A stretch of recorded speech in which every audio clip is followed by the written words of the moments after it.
नमस्कार दर्शक बंधु आपण को आम चैनल को स्वागत। नूतन वर्ष 2026 हार्दिक अभिनंदन एवं शुभेच्छा सहित आज कार्यक्रमटी को आरंभ करिबा एवं जानिबा समस्त सिंह राशि व्यक्तिविशेषंकर भाग्य एही 2026 रे केमिति रहिछि कोन आनिबो आपणक जीवन रे एही 2026 टी परिवर्तन। देखंतु दर्शक बंधु सिंह राशि तीनोटी नक्षत्र रही मघा नक्षत्र बा 10/5, पूर्व फाल्गुनी नक्षत्र बा 11/5 एवं उत्तर फाल्गुनी नक्षत्र बा 12/5 सिंह राशि। देखंतु एही तीनोटी नक्षत्रर नक्षत्राधिपति अलग अलग होइथांती। तेणुकरी एही 2026 रे आपणक सिंह राशि होइतिले मध्य आपणक नक्षत्र अनुसार आपणको अलग अलग फल मिले थाए। किछि सिंह राशि व्यक्ति माननकु शुभ फल मिलिबो एवं किछि सिंह राशि व्यक्ति माननकु मध्य अशुभ फल प्राप्त हेबो। देखंतु मघा सिंह राशि बा 10/5 सिंह राशि जो व्यक्ति माननकर सेमानकर नक्षत्राधिपति हेउछंती केतु एवं जो मानकर पूर्व फाल्गुनी सिंह राशि बा 11/5 सेही मानकर नक्षत्राधिपति हेउछंती शुक्र एवं जो व्यक्ति मानकर उत्तर फाल्गुनी सिंह राशि बा 12/5 सिंह राशि सेमानकर नक्षत्राधिपति हेउछंती सूर्य। तेणुकरी तीनोटी नक्षत्र रे आपण अलग अलग प्रभाव एही 2026 रे देखिबे एवं एही 2026 टी समस्त सिंह राशि व्यक्ति मानक पई समान फल प्रदान करिबो नाही। तेबे आसंतु जानिबा आपणकर एही 2026 रे नक्षत्र अनुଯାयी कि प्रकार प्रभाव पड़िबा पई जाउछि, केउ समयटी आपणक पई शुभदायक रहिबो एवं केउ समयटी आपणक पई अशुभदायक रहिबो। ता सहित आपणकर राशि जहाँ भी हेउना काहेकि जदि भी आपणकर सिंह लग्न होइथाए तेबे मध्य सिंह राशिर प्रभाव मध्य एही गोचर अनुसार आपणकर लग्न अनुसार आपणक उपरे पड़िबा पई जाउछि। तेणुकरी जो व्यक्ति मानकर सिंह लग्न से व्यक्ति माने भिडियोटी को शेष पर्यंत मध्य देखंतु जदि आमे मोटा मोटी भाव में देखिबा तेबे 2025 रे आपणकर स्वास्थ्य खराब रहुथिला, आपणकर आर्थिक समस्या दे आपण गति करुथिले, आपणकर ऋण आनिछंती किंतु ऋण आपण सुझिबा पई सक्षम होई पारु नाहंती, आपणक परिवार रे खुशीर वातावरण रही नाही, आपणकर अजथा खर्च गुड़ाई बढ़ुची एवं चाकरी क्षेत्र रे समस्या सहित विद्यार्थी मानकर शिक्षा क्षेत्र रे बहुत अधिक समस्या देखा जाउथिला। ता सहित समाज रे मान सम्मान मध्य हानि घटुथिला एवं संतान संतति को नहीं आपण बहुत अधिक चिंतित रहुथिले। किंतु देखंतु 2025 रे जो भली परिस्थिति थिला 2026 रे सेथिरे परिवर्तन आसीबो ना सेही भली परिस्थिति आपणकर रहिबो एही वीडियो रे विस्तृत भाव रे आलोचना करिबा। किंतु आपणकर व्यस्त बहुल समय मध्यरु मात्र 10 मिनिट समय आपण निज पाई दियंतु एवं जानतु आपणकर राशि लग्न नक्षत्र अनुसार एही 2026 रे कोन घटिबा पाई जाउची आपणक जीवन रे। किंतु वीडियोटी आरंभ करिबा पूर्वरु जदि आपणकर भी सिंह राशि होई थाए एवं आपण भी ईश्वर को आंतरिक भक्ति एवं विश्वास करंती तेबे वीडियोटी को लाइक करंतु, कमेंट बॉक्स रे जय जगन्नाथ जय माँ लक्ष्मी अवश्य लिखि दियंतु। ता सहित आम सह जोगाजोग करिबा पई वीडियोर मध्य भागरे एक व्हाट्सएप नंबर टी दिया जाइछि, जो नंबर साहाय्य आपण आम सह जोगाजोग करी निजर नूतन कुंडली प्रस्तुत करि परिबे, कुंडली विश्लेषण कराई परिबे किंबा आपणकर चाकरी विवाह व्यवसाय प्रेम संपर्क शिक्षा स्वास्थ्य को नहीं किछि समस्या रहिछि ताहार सहजरे एवं स्वल्प मूल्य रे समाधान करि परिबे। सेतिपई आपण आम सह वीडियोर शेष पर्यंत जोड़ी होई रुहंतु एवं व्हाट्सएप नंबर माध्यम रे आम सह जोगाजोग करी निजर समस्यार समाधान करंतु। एबे आसंतु कार्यक्रमटी को आग को बढ़ाइबा एवं जानिबा सिंह राशि व्यक्ति मानकर आपणक नक्षत्र अनुसार 2026 टी किभଳି रहिबो। देखंतु सिंह राशि रस्याधिपति हेउछंती सूर्य एवं सूर्य हेउछंती नवग्रहंकर राजा एवं यही 2026 वर्ष हेउची सूर्यंकर वर्ष माने सिंह राशि व्यक्ति मानकर यही 2026 वर्षटी। तेणुकर यही 2026 वर्षटी ଆପଣଙ୍କର ହେବା ପରେ ମଧ୍ୟ ଆପଣଙ୍କୁ କି ପ୍ରକାର ଫଳ ପ୍ରଦାନ କରିବ। ଦେଖନ୍ତୁ, ଯଦି ଏହି 2026 ବର୍ଷରେ ଆପଣଙ୍କର କିଛି ନୂତନ କାର୍ଯ୍ୟ ଆରମ୍ଭ କରିବା ପାଇଁ ଚିନ୍ତା କରୁଛନ୍ତି କିମ୍ବା କିଛି ନୂତନ କାର୍ଯ୍ୟ ଆରମ୍ଭ କରିଲେଣି କିମ୍ବା ଆପଣଙ୍କର ପୂର୍ବରୁ ନୂତନ କାର୍ଯ୍ୟ ଆରମ୍ଭ କରିବା ପାଇଁ ପ୍ଲାନିଂ ଚାଲିଛି, ତେବେ ଆପଣ ତରବର ହୋଇ କୌଣସି ବି ନିଷ୍ପତ୍ତି ନିଅନ୍ତୁ ନାହିଁ, କୌଣସି ପଦକ୍ଷେପ ନିଅନ୍ତୁ ନାହିଁ କିମ୍ବା ତରବର ଭାବରେ ଜଲ୍ଦି ହୋଇ କୌଣସି କାର୍ଯ୍ୟକୁ ଆରମ୍ଭ କରନ୍ତୁ ନାହିଁ। କାରଣ ଏହି 2026 ବର୍ଷରେ ଆପଣଙ୍କ ପାଦ ଖସିଯିବାର, ଭୁଲ ନିଷ୍ପତ୍ତି ନେବାର ବହୁତ ଅଧିକ ସମ୍ଭାବନାଟି ରହିଛି। ତେଣୁକରି ଆପଣଙ୍କର ପିତା କିମ୍ବା ଆପଣଙ୍କର ପିତାତୁଲ୍ୟ ବ୍ୟକ୍ତି ହୁଅନ୍ତୁ କିମ୍ବା ଆପଣଙ୍କର ଗୁରୁଜନମାନଙ୍କ ଠାରୁ ଆପଣ ଯଦି ପରାମର୍ଶ ନେଇ କାର୍ଯ୍ୟଟିକୁ ଆରମ୍ଭ କରନ୍ତି, ସେମାନଙ୍କ ସହମତି କ୍ରମେ କାର୍ଯ୍ୟଟି ଆରମ୍ଭ କରନ୍ତି, ତେବେ ଆପଣଙ୍କ ପାଇଁ ଶୁଭଦାୟକ ରହିବ। କାରଣ ଆପଣଙ୍କର ଶନିଙ୍କର 28ଟି ଚାଲିଛି ଏବଂ ସୂର୍ଯ୍ୟ ଶନିଙ୍କ ସମ୍ବନ୍ଧ ଶୁଭଦାୟକ ହୋଇନଥାଏ। ସେଥିପାଇଁ ବୁଝି ବିଚାରି କାର୍ଯ୍ୟ କଲେ ପ୍ରମାଦ ନ ପଡ଼ଇ ଭଲେ। ଆପଣ ଯଦି ବୁଝି ବିଚାରି କାର୍ଯ୍ୟ କରିବେ, କୌଣସି ବି ବିପଦ ଆପଣଙ୍କ ଉପରକୁ ଆସିବ ନାହିଁ।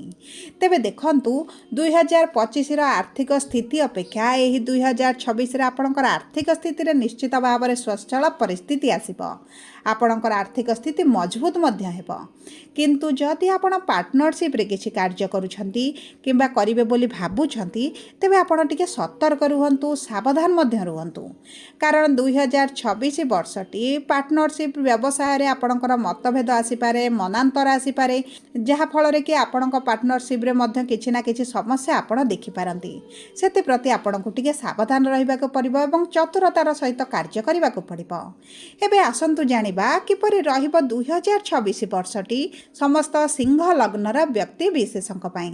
ଦେଖନ୍ତୁ, ଆପଣଙ୍କର ଯେକୌଣସି ରାଶି ହେଉ, 12ଟି ରାଶି ମଧ୍ୟରୁ ଯେଉଁ ରାଶି ହେଉ, ଯଦି ଆପଣଙ୍କର ଲଗ୍ନଟି ସିଂହ ରହିଛି, ତେବେ ଏହି ବର୍ଷ ଆପଣଙ୍କର ଲଗ୍ନାଧିପତି ସୂର୍ଯ୍ୟ ହୋଇଥିବାରୁ ଏବଂ ପଞ୍ଚମାଧିପତି ବୃହସ୍ପତି ଏବଂ ନବମାଧିପତି ମଙ୍ଗଳ ହୋଇଥିବାରୁ ଆପଣଙ୍କ ପାଇଁ 2026ଟି ଜଗି ରଖି ଚଳିବାର ଆବଶ୍ୟକତା ରହିଛି। ବିଶେଷ ଭାବରେ ପ୍ରଥମ ପର୍ଯ୍ୟାୟଟି ବା ପ୍ରଥମାର୍ଦ୍ଧଟି ଜାନୁଆରୀ ଠାରୁ ଜୁନ୍ ମାସ ପର୍ଯ୍ୟନ୍ତ ବୃହସ୍ପତିଙ୍କର ସ୍ଥିତି ଭଲ ଥିବା କାରଣରୁ ଆପଣଙ୍କର ଧନ ମାନ ମର୍ଯ୍ୟାଦା ନିଶ୍ଚିତ ଭାବରେ ବୃଦ୍ଧି ପାଇବ। କିନ୍ତୁ ଆପଣ ଶାରୀରିକ ପୀଡ଼ା ଅନୁଭବ କରିପାରନ୍ତି।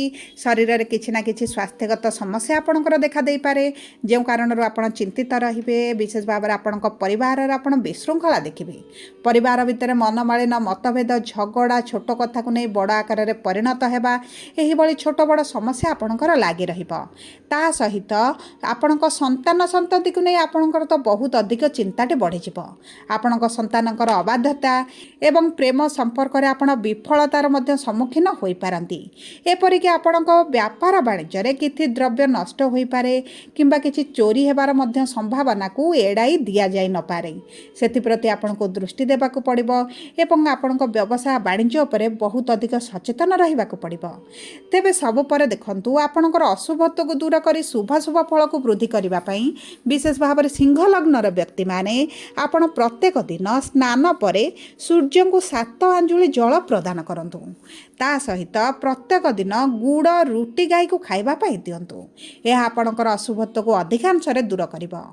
ଏବେ ଆସନ୍ତୁ ଜାଣିବା ଆପଣଙ୍କ ନକ୍ଷତ୍ର ଅନୁସାରେ ଏହି 2026 ବର୍ଷଟି କିଭଳି ରହିବ।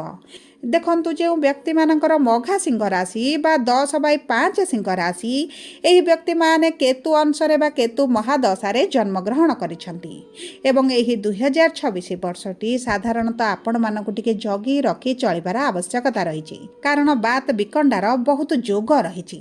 ଏହି 2026 ବର୍ଷରେ ଆପଣଙ୍କର ସତର୍କତାର ସହିତ ଯେକୌଣସି କାର୍ଯ୍ୟ ଆରମ୍ଭ କରିବେ, ଆପଣଙ୍କ ବାଣୀର ବହୁତ ଅଧିକ କଣ୍ଟ୍ରୋଲ କରିବାକୁ ପଡ଼ିବ। ଆପଣଙ୍କ ବାଣୀର କିଛି ଅଲଗା ଅର୍ଥ କଢ଼ାଯାଇପାରେ ଏବଂ ଯେଉଁ କାରଣରୁ ଆପଣଙ୍କ ସମ୍ପର୍କରେ ହୋଇପାରେ, ଆପଣଙ୍କ ପାର୍ଟନରସିପ୍ ବ୍ୟବସାୟରେ ହୋଇପାରେ, ଚାକିରି କ୍ଷେତ୍ରରେ ହୋଇପାରେ, ବିଭିନ୍ନ ପ୍ରକାର ସମସ୍ୟା ଆପଣଙ୍କର ଦେଖାଯିବ। ତେଣୁକରି 2026ଟି ଆପଣଙ୍କୁ ଅତି ଉତ୍ତମ ଫଳ ପ୍ରଦାନ କରିବ ନାହିଁ। ଏବେ ଆସନ୍ତୁ ଜାଣିବା ପୂର୍ବ ଫାଲ୍ଗୁନୀ ସିଂହ ରାଶି ବା 11/5 ସିଂହ ରାଶିର ବ୍ୟକ୍ତିମାନଙ୍କର ଏହି 2026 ବର୍ଷଟି କେମିତି ରହିବ। ଦେଖନ୍ତୁ, ଏହି ପୂର୍ବ ଫାଲ୍ଗୁନୀ ନକ୍ଷତ୍ରର ବ୍ୟକ୍ତିମାନେ ଶୁକ୍ର ଅଂଶରେ ବା ଶୁକ୍ରଙ୍କ ମହାଦଶାରେ ଜନ୍ମିତ ହୋଇଥାନ୍ତି ଏବଂ ଏହି 2026 ବର୍ଷଟି ଯଦି ଆପଣ ଡିଜିଟାଲରେ କିଛି କାର୍ଯ୍ୟ କରୁଛନ୍ତି, ଆପଣ କଳାକାର ଅଛନ୍ତି, ଆପଣ ରିଏଲ୍ ଇଷ୍ଟେଟ୍ରେ ଅଛନ୍ତି, ଟିଚର ଅଛନ୍ତି, କିମ୍ବା ଆପଣଙ୍କର କିଛି ଭୋଗ ବିଳାସ ଐଶ୍ୱର୍ଯ୍ୟର ଜିନିଷ ପ୍ରତି କିଛି ଆପଣ ବ୍ୟବସାୟ କରୁଛନ୍ତି, ତେବେ ଆପଣଙ୍କ ପାଇଁ 2026 ଆକାଶ ଛୁଆଁ ସଫଳତା ଆପଣଙ୍କୁ ପ୍ରଦାନ କରିବ। ତା ସହିତ ଆପଣଙ୍କର ପାରିବାରିକ ସ୍ଥିତିରେ ଉନ୍ନତି ଦେଖିବେ, ଆପଣଙ୍କ ବ୍ୟାପାର ବାଣିଜ୍ୟରେ ଉନ୍ନତି ଦେଖିବେ। ଯଦି ଆପଣ ନୂତନ ଚାକିରିର ସନ୍ଧାନରେ ରହିଛନ୍ତି ତାହା ମଧ୍ୟ ଆପଣଙ୍କର ସଫଳ ହୋଇଯିବ। ଦେଖନ୍ତୁ, ଆପଣଙ୍କର ମନପସନ୍ଦର ଚାକିରି ନ ମିଳିଲେ ସୁଦ୍ଧା ଆପଣଙ୍କୁ ଚାକିରି କିନ୍ତୁ ନିଶ୍ଚିତ ଭାବରେ ପ୍ରାପ୍ତ ହୋଇଯିବ।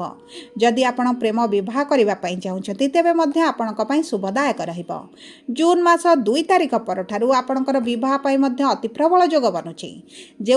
ଯେଉଁ ପୂର୍ବ ଫାଲ୍ଗୁନୀ ନକ୍ଷତ୍ରରେ ଜନ୍ମିତ ସିଂହ ରାଶିର ବ୍ୟକ୍ତିମାନେ ବିବାହ କରିବା ପାଇଁ ଚାହୁଁଛନ୍ତି କିମ୍ବା କିଛି ଶୁଭ କାର୍ଯ୍ୟ ମାଙ୍ଗଳିକ କାର୍ଯ୍ୟ କରିବା ପାଇଁ ଚାହୁଁଛନ୍ତି ତେବେ ଦ୍ୱିତୀୟାର୍ଦ୍ଧଟି ଆପଣଙ୍କ ପାଇଁ ବହୁତ ଅଧିକ ଶୁଭଦାୟକ ରହିଛି।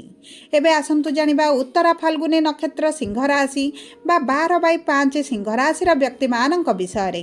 ଦେଖନ୍ତୁ, ଏହି ବ୍ୟକ୍ତିମାନେ ସୂର୍ଯ୍ୟ ଅଂଶରେ ବା ସୂର୍ଯ୍ୟଙ୍କ ମହାଦଶାରେ ଜନ୍ମିତ ହୋଇଥାନ୍ତି। ଯେଉଁ କାରଣରୁ ଆପଣଙ୍କର ନକ୍ଷତ୍ରାଧିପତି ସୂର୍ଯ୍ୟ ଆପଣଙ୍କ ରାଶିର ସ୍ୱାମୀ ସୂର୍ଯ୍ୟ ହୋଇଥିବାରୁ 2026ଟି ବର୍ଷଟି ଆପଣଙ୍କୁ ଅତି ଉତ୍ତମ ଫଳ ପ୍ରଦାନ କରିବ। ମାନ ସମ୍ମାନ ବୃଦ୍ଧି ହେବା ସହିତ ଆପଣଙ୍କ କ୍ୟାରିୟରରେ ଗ୍ରୋଥ ଦେଖିବେ। ପ୍ରମୋସନ୍ ହୋଇପାରେ, ଟ୍ରାନ୍ସଫର ହୋଇପାରେ, ପୋଷ୍ଟରେ ପରିବର୍ତ୍ତନ ହୋଇପାରେ। ଆପଣ ଯଦି ନୂତନ ବ୍ୟବସାୟ କିମ୍ବା ନୂତନ ଚାକିରି କରିବା ପାଇଁ ଚାହୁଁଛନ୍ତି ଏହା ମଧ୍ୟ ଆପଣଙ୍କ ପାଇଁ ଶୁଭଦାୟକ ରହିବ। ଆପଣଙ୍କ ବୈବାହିକ ସମ୍ପର୍କରେ ମଧୁରତା ଆସିବ। ଯେଉଁମାନେ ପ୍ରେମ ବିବାହ କରିବା ପାଇଁ ଚାହୁଁଛନ୍ତି ସେମାନଙ୍କ ପାଇଁ ମଧ୍ୟ ଶୁଭଦାୟକ ରହିବ। ସବୁପରେ ଆପଣଙ୍କର ସ୍ୱାସ୍ଥ୍ୟରେ ପୂର୍ବରୁ ଯେଉଁ ସମସ୍ୟା ଦେଖୁଥିଲେ ଆପଣଙ୍କ ସ୍ୱାସ୍ଥ୍ୟରେ ଧୀରେ ଧୀରେ ପରିବର୍ତ୍ତନ ଆସିବ। ଦେଖନ୍ତୁ, ଏହି 2026ରେ 3ଟି ନକ୍ଷତ୍ରର ସିଂହ ରାଶିର ବ୍ୟକ୍ତିମାନଙ୍କର ଯଦି ଆମେ ତୁଳନା କରିବା ତେବେ ଉତ୍ତରା ଫାଲ୍ଗୁନୀ ସିଂହ ରାଶିର ବ୍ୟକ୍ତିମାନେ ବହୁତ ଅଧିକ ଶୁଭ ଫଳ ପ୍ରାପ୍ତି କରିବେ।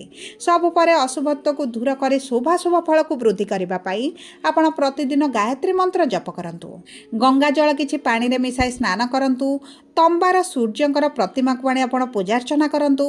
ରବିବାରର ବ୍ରତ ରଖନ୍ତୁ ଏବଂ ତା ସହିତ ରବିବାର ଦିନ ଗୁଡ଼ କିଛି ଗାଈ ବା ଷଣ୍ଢକୁ ଖାଇବା ପାଇଁ ଦିଅନ୍ତୁ। ଆପଣଙ୍କ ପାଇଁ ଶୁଭଦାୟକ ରହିବ।